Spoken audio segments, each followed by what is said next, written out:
കയ്യും കാലും വിറയ്ക്കാതെ, ഹൃദയം പിടയ്ക്കാതെ, കണ്ണ് നനയാതെ, ശരീരം വിയർക്കാതെ ഖബറിനകത്ത് ഒറ്റയ്ക്ക് ഒരു 5 മിനിറ്റ് ഇറങ്ങിയിരിക്കാൻ ധൈര്യമുണ്ടോ ചെറുപ്പക്കാരാ?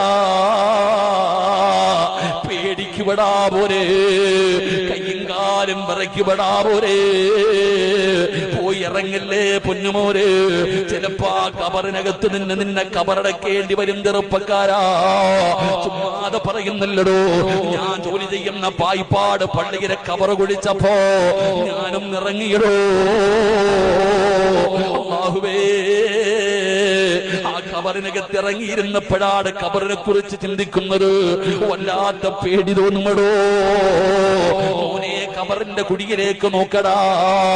ഖബറിന്റെ ആഴമാ സോദരാ, നീ നോക്ക്. അതിൽ നിന്നെ മെല്ലെ ഇറക്കലും ഒന്നോർക്ക്. ഇതുപോലെ ജീവിത കാലമില്ലൊരു കുണ്ട്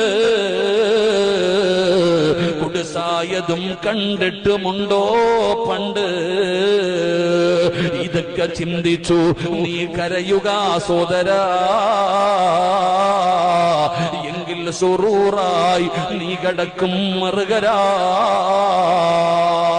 പടച്ചവനെ, ഖബർ കണ്ടാ നന്നാകുമടോ. ഖബറിന്റെ ചാരത്ത് പോകുന്നവൻ നന്നാകും.